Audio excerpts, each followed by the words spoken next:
आता बघा, तुमच्या विरोधी आबांनी सही केलेली आहे आणि त्याच्या खाली ह्यांची सही असते, हा विषय बाजूला.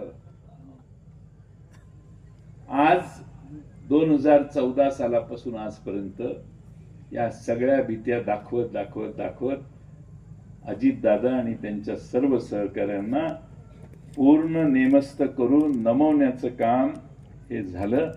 आणि प्रत्येक वेळेला ते तिकडे जायचं म्हणत होते, त्याच्या मागं हे कारण होतं. हे महाराष्ट्राला आज त्या निमित्तानं कळलं पाहिजे असं माझं मत आहे. आज ते असं म्हणतात की आमचं शाहू फुले आंबेडकरांचाच आमचा विचार आहे.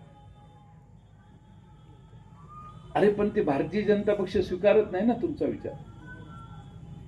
भारतीय जनता पक्ष म्हणत नाहीये शाहू फुले आंबेडकर हा आमचा विचार आहे. घोटाळ्याचा आरोप झाल्यावर सगळे आमच्याकडून तिकडे गेले, सगळे मंत्री झाले, काही माझी तक्रार नाही.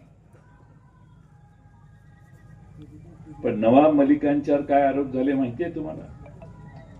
ईडी वगैरे तर ठीक आहे, पण देशद्रोहाचा गुन्हा नवाब मलिकांच्यावर एनआयएच्या मार्फत नोंदवण्यात आला.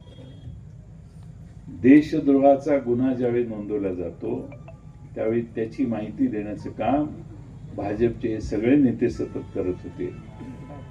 काल परवा अजितदादांच्या पक्षाची यादी जाहीर झाली. भारतीय जनता पक्षाने नवाब मलिक यांची उमेदवारी मान्य केली. जर नवाब मलिक देशद्रोही असतील तर नवाब मलिकांची उमेदवारी तुमच्या पॅनेलमध्ये तुम्ही कशी मान्य केली याचा खुलासा भारतीय जनता पक्षाने केला पाहिजे.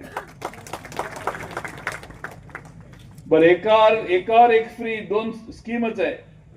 नवाब मलिकांनाही उमेदवारी आणि त्यांच्या कन्येलाही उमेदवारी शेजारच्या मतदारसंघातून. याचा अर्थ नवाब मलिकांच्या तुम्ही जे आरोप करत होता ते खोटे आहेत हे एकदा महाराष्ट्राला सांगा. तुम्हाला नवाब मलिकांच्या पॅनलमध्ये त्यांना घ्यायचं असेल, आमची काही तक्रार नाही. पण नवाब मलिकांच्यावर आरोप तुम्ही केले. तुम्ही नवाब मलिकांना बदनाम केलं, तुम्ही नवाब मलिकांना तुरुंगात टाकलं, तुम्ही नवाब मलिकांच्यावर देशद्रोहाचा आरोप केला. नवाब मलिकांच्या मागे चौकशीचा ससेमिरा तुम्ही लावला. पहाटे तुमचे अधिकारी गेले, नवाब मलिकांना अरेस्ट केलं.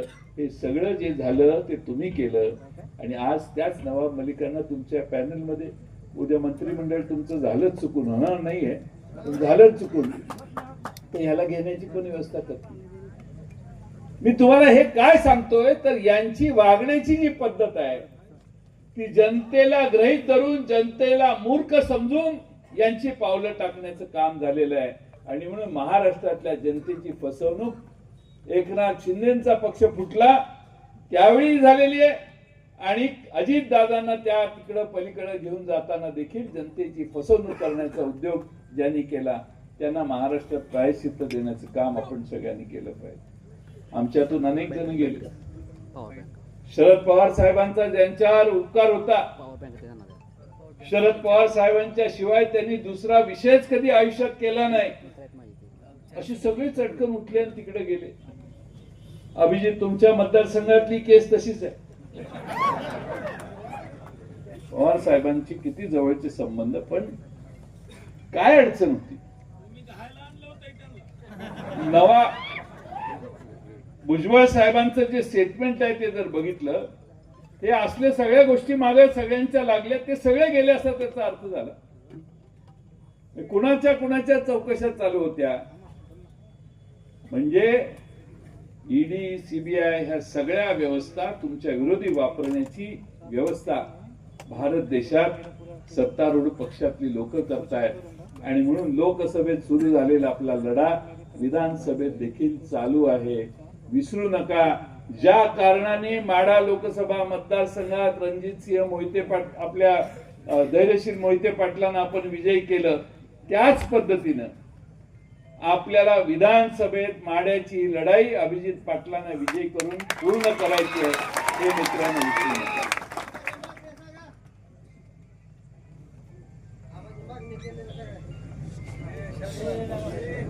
लय घाई करू नका, राजकारणात घाई करायची नसते, निवडून आल्यानंतर अशा मागण्या करायच्या असतात. आता मला लय जण म्हणतात तुम्ही या होणार त्या होणार, मी काय बोलतोय का? लय लपड होतं, तुम्हाला काय सांगायचं. निवडून यायचं बघूया जास्त संख्येनं, नंतर मग काय करायचं ते बघू. तुम्ही काय असेल ते माझे निरीक्षक इथं थांबवतो पाहिजे तर माने साहेब त्यांना कानच सांगा, पण निवडून येण्याला प्राधान्य आहे.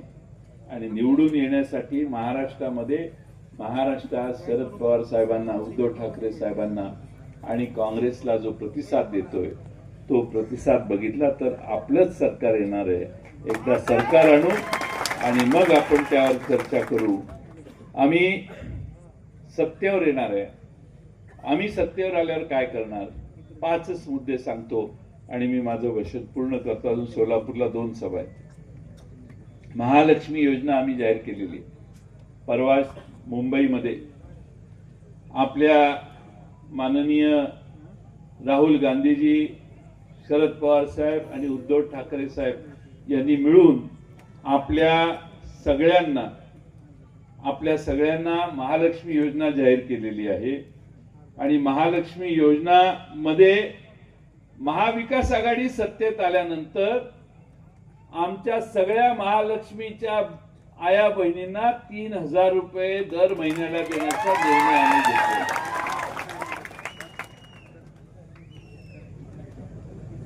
तुमची पत्नी गावाला जायला लागली तर ती तुम्हाला एसटीच्या तिकिटाचे पैसे आता मागणार नाही, कारण त्यांचा प्रवास मोफत करायचं ठरवलं. आता घरी गेल्या गेल्या हे काम करायचं सगळ्यांनी. हे फार महत्वाचं काम आहे. घरी गेल्यावर आपल्या बायकोला, आईला, बहिणीला सांगायचं, जो बाबा 1,500 रुपये देतोय, जो आज आलेला बाबा 3,000 रुपये द्यायला लागलाय.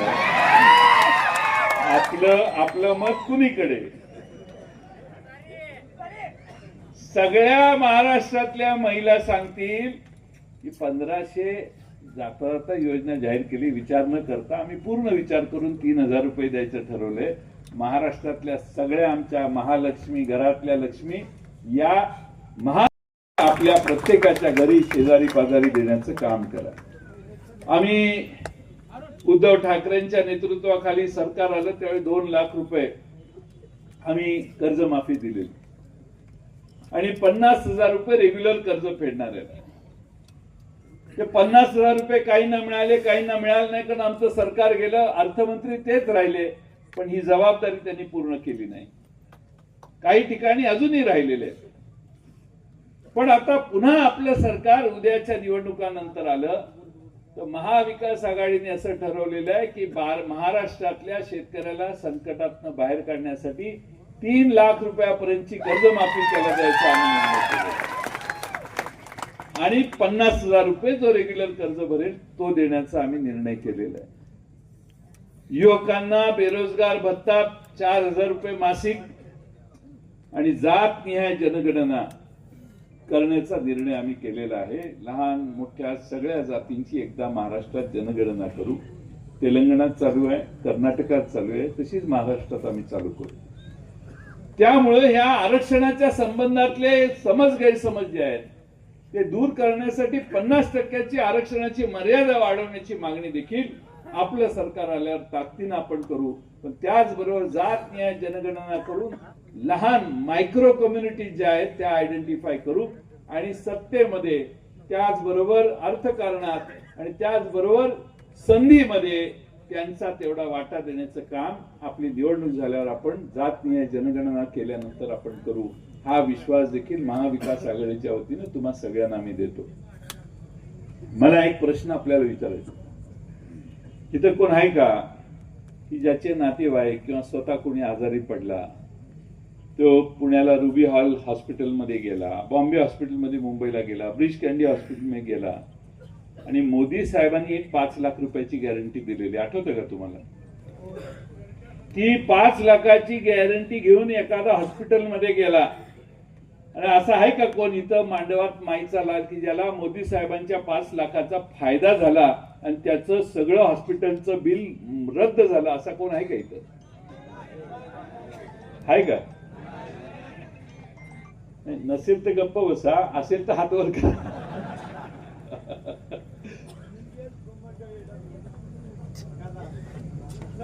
हा बघा, आता महाविकास आघाडीने बराच विचार विनिमय करून असं ठरवलेलं आहे की एका कुटुंबात 5 ते 7 लोक असतात. ग्रामीण भागात लहान कुटुंब असेल तर 3-4 लोक असतात. ग्रामीण भागात आणि शहरी भागात जर कुणी आजारी पडला, एखाद्याला हार्ट अटॅक आला, बायपास सर्जरी करायची असेल, एखाद्याची किडनी ट्रान्सप्लांट असेल, एखाद्याचं लिव्हर ट्रान्सप्लांट असेल, म्हणून आम्ही महाविकास आघाडीच्या वतीने सरकारकडून महाराष्ट्रातल्या प्रत्येक कुटुंबाचा 25 लाख रुपयाचा विमा काढू आणि तुम्हाला सरकारकडे यायची गरज लागणार नाही. तुम्ही स्टेट हॉस्पिटलमध्ये ते कार्ड दाखवून गेला तर तुम्हाला ऍडमिट करून तुमच्यावर 25 लाखापर्यंतचे उपचार हॉस्पिटल करेल. हॉस्पिटलचे बिल परस्पर त्यांना जाईल. तुम्हाला 1 रुपयाची 25 लाखापर्यंत कोशिश लागणार नाही. दोघांच्यावर उपचार वर्षभरात झाले, तिघांच्यावर झाले किंवा एकावर तेवढा रकमेचा खर्च झाला तरी सरकारच्याकडून ते देण्याची व्यवस्था महाराष्ट्रात आम्ही करायचं ठरवलेलं आहे. या 5 लोकसेवेच्या पंचसूत्र्या परवा जाहीर झाल्या. डिटेलमध्ये आम्ही 10 तारखेला जाहीरनामा प्रकाशित करणार आहे. आमच्या पक्षाचे काही नेते, तिन्ही पक्षाचे एकत्रित येऊन त्यामध्ये अनेक गोष्टी आहेत. पानंद रस्त्याचा प्रश्न आम्ही त्यात सोडवतो. शेतकऱ्यांना बिबट्याचा एवढा त्रास आता अलीकडे बऱ्याच महाराष्ट्रातल्या जिल्ह्यात झालाय की दिवसा वीज देण्याची त्याची मागणी आहे. ती दिवसा वीज देण्याची व्यवस्था देखील आम्ही पुढच्या काळात करणार ही आम्ही भूमिका स्वीकारलेली आहे. आणि त्यामुळं आपणा सर्वांना माझी एवढी विनंती आहे की आपण सर्वांनी थोडंसं हे सगळं गणित महाराष्ट्रात बहुजन समाजाच्यासाठी सोयीचं असेल ते बघण्यासाठी शाहू फुले आंबेडकरांच्या विचाराच्या मागे हात वर करणाऱ्या उमेदवाराच्या मागे आपला उमेदवार उभा केला पाहिजे. आपल्या सगळ्यांना माझी विनंती आहे. ऊस, ऊसाचा दर ही त्या कारखान्याचा प्रश्न आहे असं मी समजतो. लढाई आहे ती विचारांची लढाई आहे. शरद पवार साहेब आज त्यांच्या विरोधी लढतायत का तर विचारावर आधारित यशवंतराव चव्हाणांचा विचार महाराष्ट्रात पुढे नेण्याचं काम जबाबदारीने शरद पवार साहेबांनी केलं. त्याच शरद पवार साहेबांनी आज दिल्लीला आव्हान दिलेलं आहे. लोकसभेत आपला इंगा दिल्लीला दाखवलाय. तोच इंगा महाराष्ट्रात विधानसभेत दाखवण्यासाठी तुम्ही सगळ्यांनी पूर्ण ताकदीनं काम करावे एवढी विनंती मी या ठिकाणी करतो. अमित शहा आमच्याकडे आज आले होते वाटतं, शिरायला आले होते मला, सांगलीत आले होते. समर्थ महाराजांनी, रामदास स्वामींनी तरुणांना एकत्रित करून ते म्हटलेले सांगतोय मी काय म्हणत नाही. आपलं परत मला चिटकवायचं नाही ते, आणि काय कट आणि पेस्ट होतं आणि परत प्रॉब्लेम होतो. समर्थ रामदासांनी तरुणांना एकत्रित करून छत्रपती शिवाजी महाराजांना पाठिंबा दिला असं वक्तव्य अमित शहा साहेबांनी केलं. चुकीचा इतिहास मांडण्याचं काम यांनी महाराष्ट्रात येऊन करू नये. आता मधल्या काळात काय झालं, आम्ही लहान शाळेत तिथल्या प्रत्येकाने वाचलं इतिहास. छत्रपती शिवाजी महाराजांनी सुरत 2दा लुटली, आपण ऐकलंय, वाचलेलं आहे. देवेंद्र फडणवीस साहेब म्हटले सुरत लुटली नाही, शिवाजी महाराज सुरतेला गेले आणि परत आले, पण त्यांनी सुरत लुटली नाही. हे का सांगतात असं? त्यांना वाईट वाटेल म्हणून सांगतात. सगळं खुश त्यांना करायचं काम आहे आणि म्हणून महाराष्ट्र यांच्या हातातून काढून घेण्याचं काम आपल्याला मित्रांनो करायचंय. शेवटचा मुद्दा सांगतो. आपल्या सगळ्यांचा स्वाभिमान छत्रपती शिवाजी महाराज. छत्रपती शिवाजी महाराजांचा मालवणला यांनी पुतळा उभा केला. स्वतः खुद्द मोदी साहेबांनी येऊन त्याचं उद्घाटन केलं. 8 महिने तो पुतळा टिकला. 8 महिने. 8 महिन्यानंतर तो अचानकपणे पुतळा कोसळला. सगळ्या भारतात दंगा झाला. महाराष्ट्राने तर डोक्याला हात लावला. महाराष्ट्राचा स्वाभिमान, महाराष्ट्राचा अभिमान छत्रपती शिवाजी महाराजांच्यात आम्ही बघतो. त्या छत्रपती शिवाजी महाराजांचा पुतळा कोसळला. का कोसळला? यांनी यांच्या उभा करतानाच, छत्रपती शिवाजी महाराजांचा पुतळा उभा करतानाच जो भ्रष्टाचार झाला त्याचा परिणाम म्हणून तो पुतळा कोसळला. एकनाथ शिंदे साहेब म्हटले काय ते जरा वारं जास्त वेगानं आलं त्यामुळे तो पुतळा पडला. मी म्हटलं जरा बघूया काय झालं म्हणून मी गेलो. दुसऱ्या दिवशी एकही नारळाचं झाड पडलं नाही, एकही आंब्याचं झाड तिथलं पडलं नाही.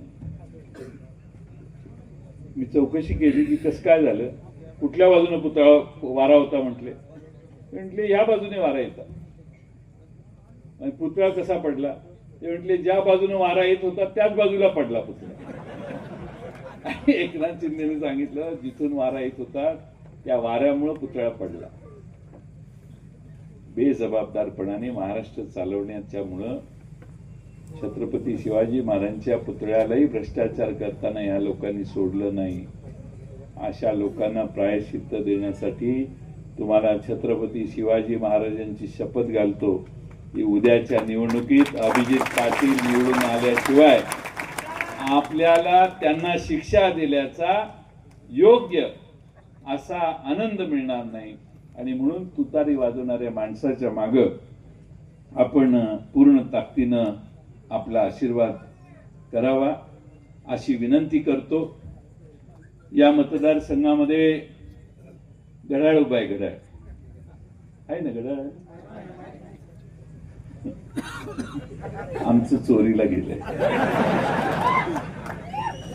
पृथ्वीवर, भारतात नाही पृथ्वीवर असा पक्ष नसेल की ज्या पक्षाच्या चिन्हाखाली लिहायला लागतं की न्याय प्रविष्ट आहे. आमचं हे वरचं चिन्ह न्याय प्रविष्ट आहे.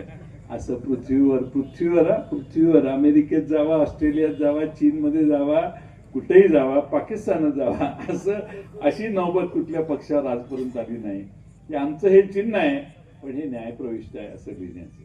त्यांच्यावरती जबाबदारी आहे.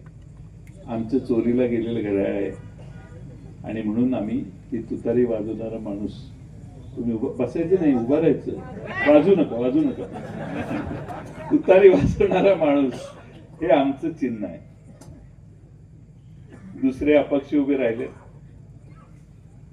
आता अपक्षांच्या वर ढोबळे सर एवढे बोलले की माझ्याकडे बोलायचं काही राहिलंच नाही. आणि आम्ही सगळीकडे थर्मामीटर लावून बसलेलो असतो. त्यामुळं काही चिंता नाही, सीट ही आपलीच निवडून येणार. पण जास्तीत जास्त मताधिक्यानं सीट आणण्याचं काम तुम्ही सगळ्यांनी करावं एवढीच विनंती मी आपल्या सर्वांना करतो. अभिजित पाटलांना आता विधानसभेतच मी मुंबईला भेटेन, कारण त्यांना तुम्ही पाठवाल एवढी विनंती आपल्या सर्वांना करतो. आणि जवळपास 7 वाजले. 2 तासात मला 2 सभा सोलापूर शहर उत्तरच्या करायच्या आहेत.